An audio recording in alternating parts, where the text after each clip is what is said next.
Famously, Job asked the question, if a man dies, shall he live again? If anyone dies, will they live again? In chapter 14 of Job, he wrestles with that question and through his doubts, and yet that's a question that people continue to wrestle with, that people continue to struggle with. What happens after death? Is there life after death? Carl Sagan, the famous astronomer, once wrestled with that question near the end of his life, and I want you to hear what he said. He said, "I would love to believe that when I die, I will live again, that some thinking, feeling, remembering part of me will continue. But," he said, "but I know of nothing to suggest that is anything more than just wishful thinking." In fact, after he passed, his wife talked about all the letters that his fans had sent to her, and she said, "These things allowed me to feel as if he was still alive without actually resorting to, supernatural stuff."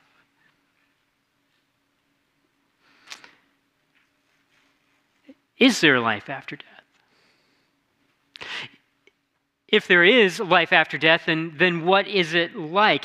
If there is life after death, is it something that I should even be looking forward to? I mean, these are the questions that people all over wrestle with to some degree or another.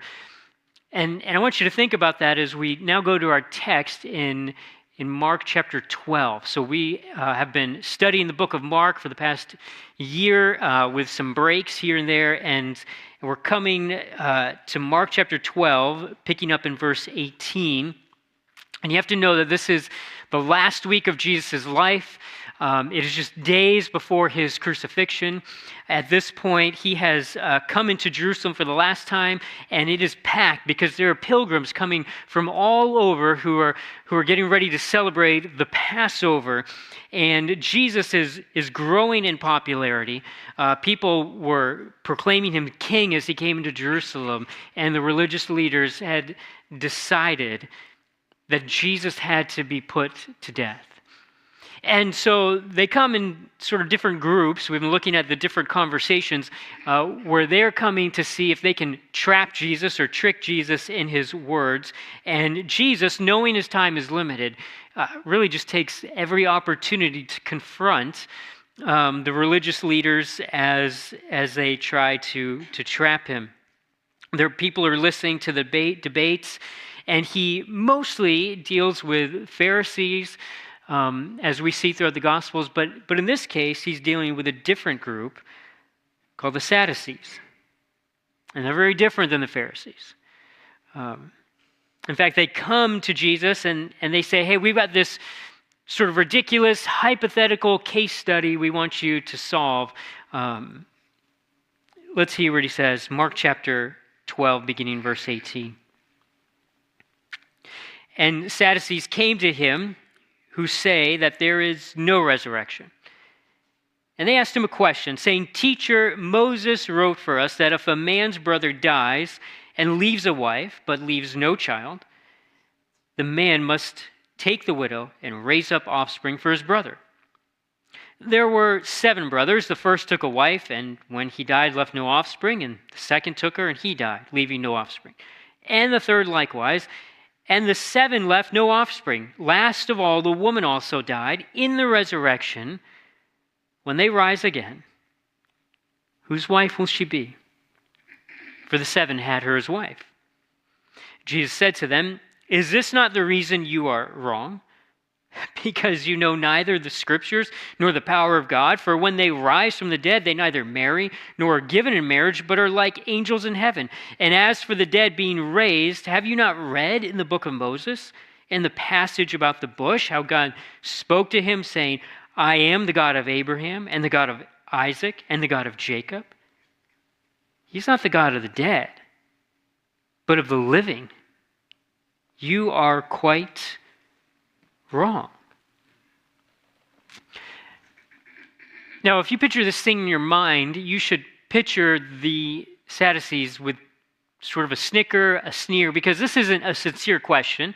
This isn't them coming to Jesus saying, hey, Jesus, we've been struggling with this. We need a little bit of insight. No, this is them coming saying, we think this whole idea about a resurrection is absolutely ridiculous, and our question alone is going to prove that to you. Pharisees were different. We shouldn't confuse them, because the Sadducees were part of this sort of elite, priestly, wealthy group that they were part of sort of the top families of Israel. They were often, working with the Romans because political power was something that they were after. They were well educated. They held to the morality that you find in the first 5 books of the Bible, what we call the Pentateuch. But anything to do with the supernatural, they said, no, that's not possible. And so you can imagine, when it came to this idea of a resurrection, they said, what, just like Carl Sagan, that's just nothing more than wishful thinking. Because they denied the supernatural, they didn't believe in angels, heaven, hell, life after death, resurrection, eternal rewards, punishments, the immortality of the soul. One historian, Jewish historian Josephus, he records that their doctrine was this: souls die with bodies. So when you die, you die. You no longer exist. Everything comes to an end. Now, if you actually believe that, then it kind of makes sense that you would live for this life. I mean, that everything about your pursuits and ambitions would be, hey, I want to get the most out of this life now, because after I die, there's absolutely nothing else to look forward to. There's nothing that's going on. So I'm not going to give much thought to eternity, but I'm going to give thought to everything that happens now. And that would actually make sense with the Sadducees. I mean, they were lining their pockets every time the money changers came into the temple and they're making a profit. The Sadducees were getting a big chunk of that. I mean, they made a fortune. Now, the Pharisees, on the other hand, they were different because they did believe in eternity, the immortality of the soul. They believed in a resurrection to come. I mean, this is what put this group at odds. And yet, and actually, most of Israel would have believed, most of the Jews would have had this idea ingrained in them that there is a resurrection. Interesting, if you go back to Genesis and you just read the account of Joseph, and when he gives instructions to his family, hey, when you make it out of Egypt, take my bones with you. I think his insistence on that had to do with the fact that he had this idea that there would be a resurrection, and he wanted his physical body to be taken out of Egypt with the rest of the group. But even though the Sadducees had this sort of minority view, they held a majority when it came to power. They had the majority of seats in the sort of ruling council called the Sanhedrin. And so these are people of extreme influence, and they come to Jesus, and they have this ridiculous question, and it hinges on something that's found in Deuteronomy 25, 5 through 10. It's called the Levirate marriage commandment, and it says that, hey, if a woman or her husband dies, there is no offspring, the brother of her husband has this responsibility to then marry her and produce children, because it was all about preserving the family line, carrying on the brother's name. It also was tied to inheritance in the family. And so they come up with this case study. They say, okay, Jesus, if you really believe there's a resurrection, let's say this happens 7 times with the same woman. I mean, she ends up married one, he dies, no kids, again and again and again. And I just have to think that 7th brother was very brave. I mean, after seeing the other 6 die, right? Their question then is, okay, so if you believe in a resurrection and the life to come, which one is married to her? The first one? The one she liked the best? The one she got along with the most? You've heard the phrase, there's no such thing as a stupid question. This may be an exception to that. Because I think, instinctively, even if our grasp of theology is minimal, we think, It can't be possible that in the world to come that this woman is married to seven brothers. And again, they're trying to show, hey, that this is completely absurd, Jesus. But there's a flaw behind their thinking. It could be a flaw behind your thinking. Their assumption was that if there is a resurrection, then it's really just a continuation of this life. But is that true? I mean, is it true that eternity will be nothing more than just this extrapolation of time into the future? Or is it something far more glorious? Now, if we step aside for a minute, I want you to understand we shouldn't reduce the word resurrection to merely talking about life after death. Because what happens is the moment a believer dies, they enter into the presence of Christ, and the soul is absent from the body. We call this the intermediate state. Buried in the ground, your soul is in the presence of Christ. Physical body left. Now, without a physical body, you would think there'd be some sort of limitations, but even though it's a glorious thing to be in the presence of Christ, it's still awaiting something. And so Jesus talked about a time when the kingdom would be brought to consummation. Paul talks about a time when he says, right now we're naked, so to speak, when we die, and then there will be a day when we're spiritually clothed, when we're clothed in resurrection bodies. And so our true hope is really awaiting the day when there's going to be, at the end of time, this resurrection, and our bodies are reunited with our souls, and our bodies are made absolutely perfect. But in between death and resurrection, we wait.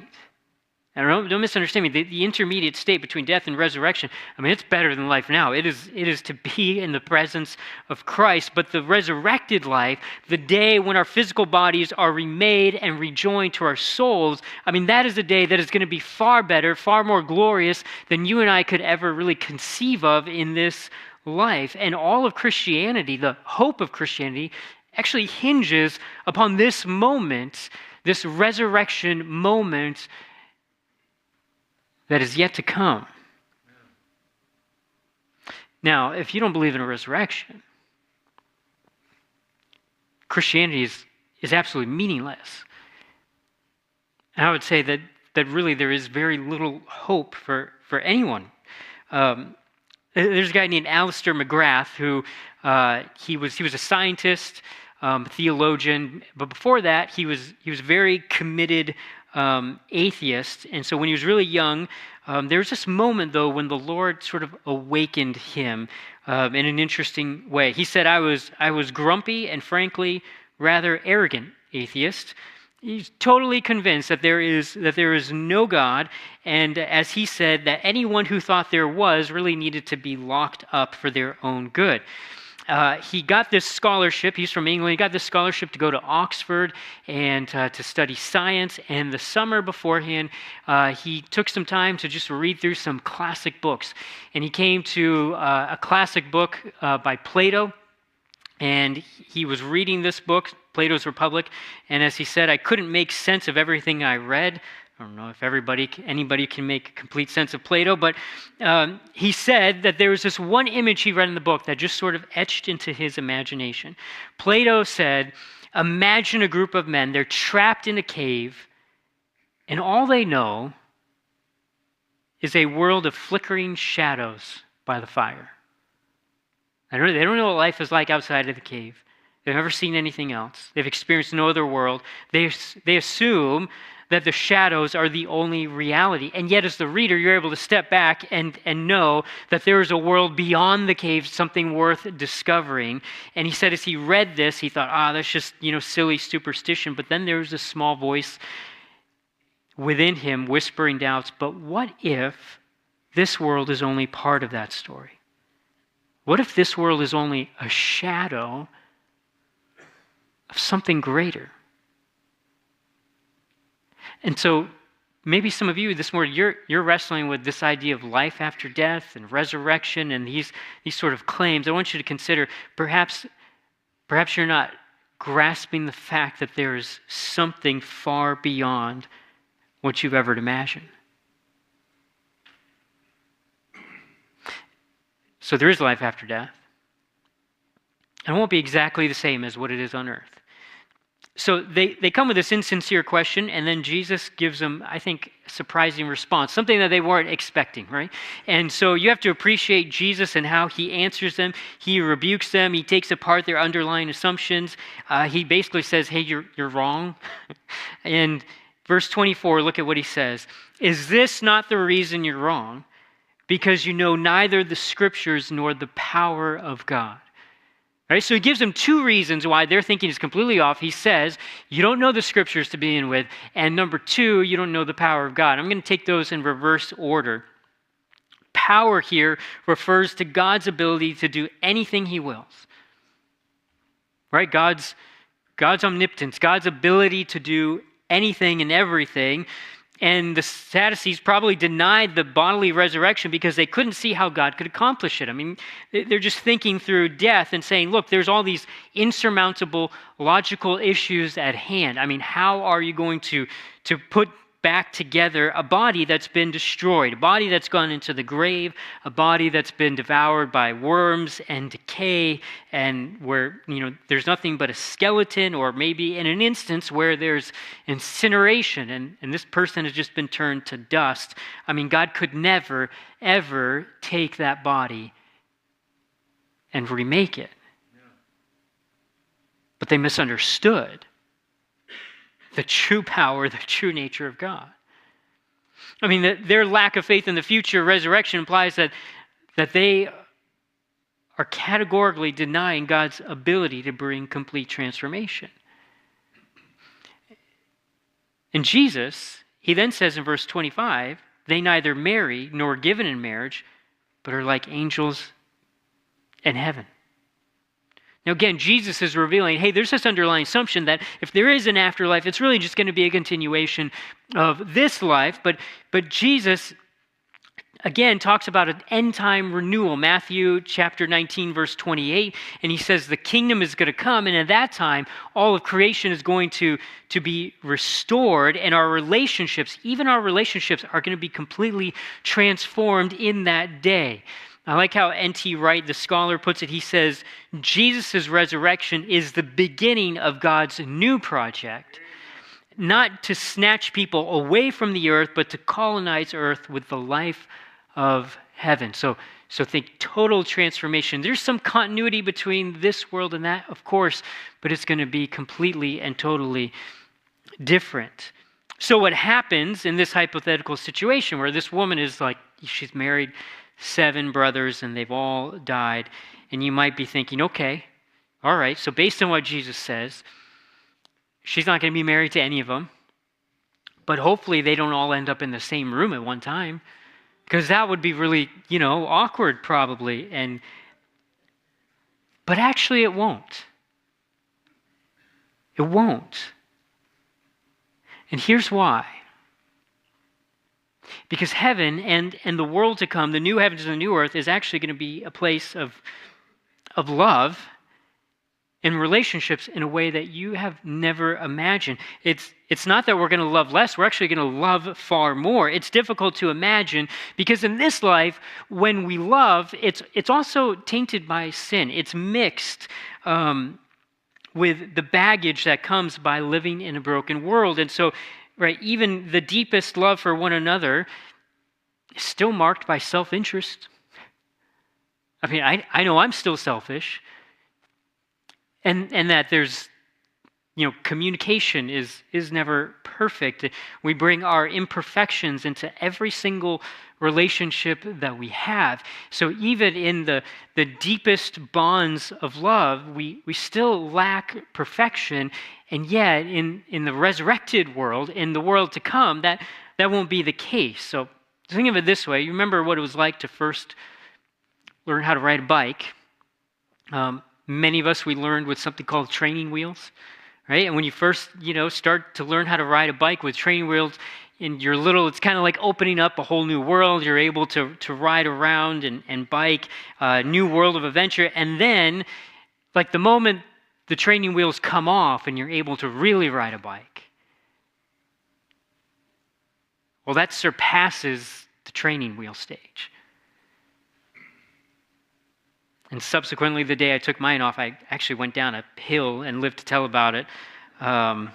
Very steep one. But the point is this: marriage in this life, and Jesus isn't giving a seminar on marriage here, but marriage in this life is like having training wheels on for the life to come. It's preparation. It gives us a glimpse. It gives us a shadow of the intimacy we'll enjoy with the Lord. And also the love that we're going to share with all those who have received Christ. And so the deep love you enjoy with a single individual in this life foreshadows the universal love, the universal joy that's just going to be rampant in the world to come. And so it's not that our relationships with spouses and children and families will be gone. Those relationships, however, won't be the same. They may not even be similar. All that we have known will be sort of lifted to this far more glorious state. And so you won't love people any less, but more. And there's going to be perfect understanding, perfect communication. There's not going to be any hint of sin that would hinder your relationships in the world to come. Now, does that sound exciting to you, or does that sound boring? And I ask that question because I think one of the issues that we deal with now is we think about the afterlife, we think about the resurrected life, and it tends to come across to us as like, it just sounds boring, right? I mean, we're going to sit on clouds, we're going to be playing harps, and, there was a cartoon one time where, jokingly it had someone up in heaven, and they were like, I wish I'd brought something to read with me because I'm so... And that's just this horrible misunderstanding of the life to come. And it comes from this idea that we think our greatest satisfaction actually exists now in this life. And so we think, hey, if I just have the right romantic relationship with the right person, then I'll experience my greatest satisfaction now. But think about it this way. If the presence of sin is what blocks our ability now to have perfect relationships, perfect intimacy, perfect marriages, and yet in the life to come, sin no longer exists, well, wouldn't it make sense that our greatest satisfaction is going to come when you and I are living without sin? One commentator says, do we honestly think that the infinitely creative God of the universe, who has given us a glimpse of his creative genius in this marvelously diverse planet, is preparing a boring place for us? And Christ's resurrection, it offers something that actually no other religion, philosophy, system of thought could ever offer. See, it's not just this promise of hey, there's going to be future bliss, there's going to be consolation for what you've lost. No, the resurrection of Christ is a restoration of what you lost. Listen to how Tim Keller puts it. He says, you don't just get your body back, you get the body you always wanted but never had. You don't just get your life back, you get the life that you always wanted but that you never had. Jesus Christ is walking proof that you will miss absolutely nothing. Nothing. It's all coming in the future. And so as you perhaps wrestle with this idea of resurrection and life after death, wouldn't you want that to be true? I mean, even if there are other parts of Christianity that you're struggling to accept, wouldn't you want the resurrection to be true? Because in the resurrection, every wrong is made right, every injustice is gone, there is no sin, and there is nothing but perfection and relationships without any hindrance whatsoever. And for me, it's helpful to keep in mind what Paul said in 1 Corinthians 2:9. No eye has seen, nor ear heard, nor the heart of man imagined what God has prepared for those who love him.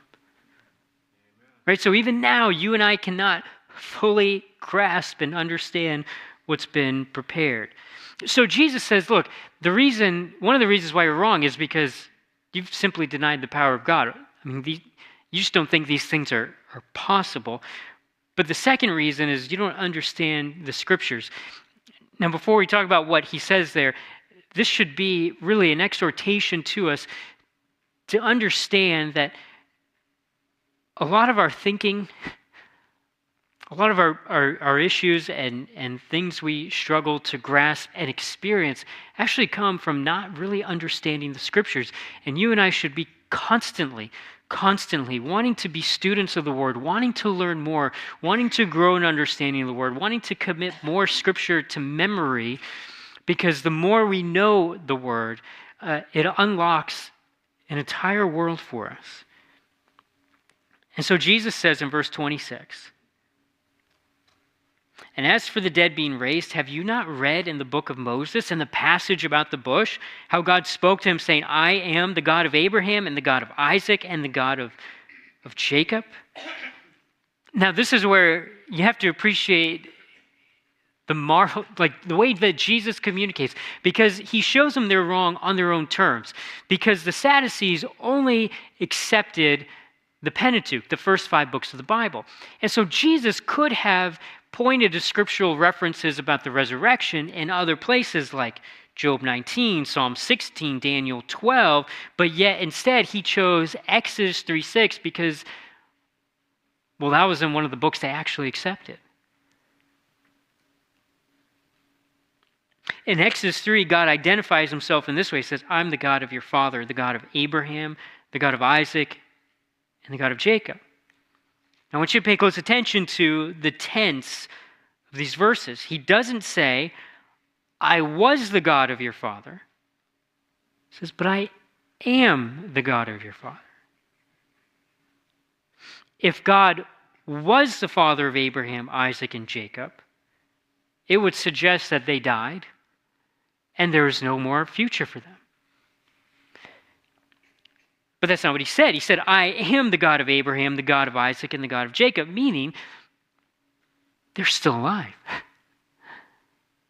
Meaning there's a future for them. The difference between the past tense and the present tense. I mean, at funerals, you often hear us talk in the past tense about the person who's deceased. We say, he was a great husband. She was the most caring friend. He was a great father. She was a great mother. We say things like that all in the past tense because we can't feel, touch, see them, hear them. We can't communicate with them. We can't share moments with them. And so death, just naturally, it just feels like to us this complete end. But if death is the end, if there is no resurrection, then God should have said, I was the God of Abraham, Isaac, and Jacob. But that's not what he says. He says, I am. Verse 27, he is not the God of the dead, but the God of the living. So, because of the future resurrection, God promised to be their God forever. Even after death, the Lord knows them. He knows them individually. Abraham is still Abraham, Isaac is still Isaac, and Jacob is still Jacob. And God will raise the dead because God has made this commitment. I mean, the God who calls himself God of the living is not going to leave his people in the grave.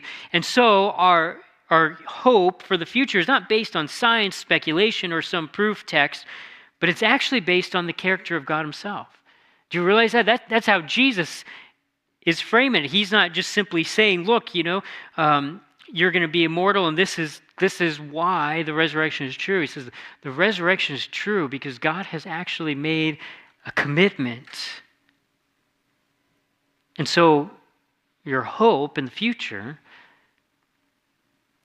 should rest on the fact that God has made a commitment to us. Or just put it a different way, we have a God who cannot at our death forget what's very, very precious to him. And I love the way that Jesus phrases it in the end of verse 27. He says, you are quite wrong. Right? He just, debate over, Everyone go home now. you know. But why could he say that?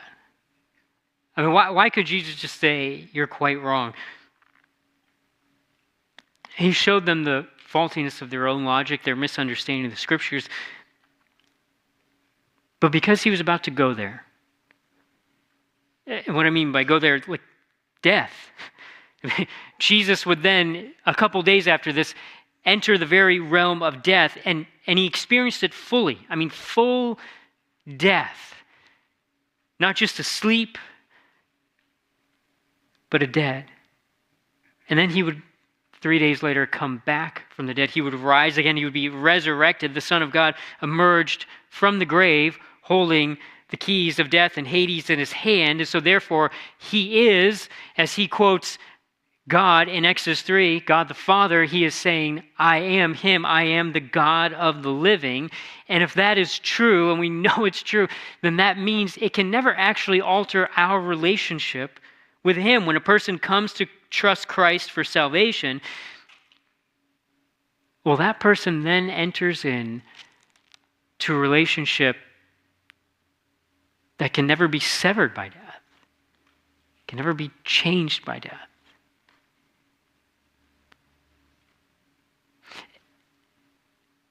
And many of us fall into the trap of thinking that death is simply the end. And yet what Jesus shows us is it's actually the beginning. It's the beginning of eternity.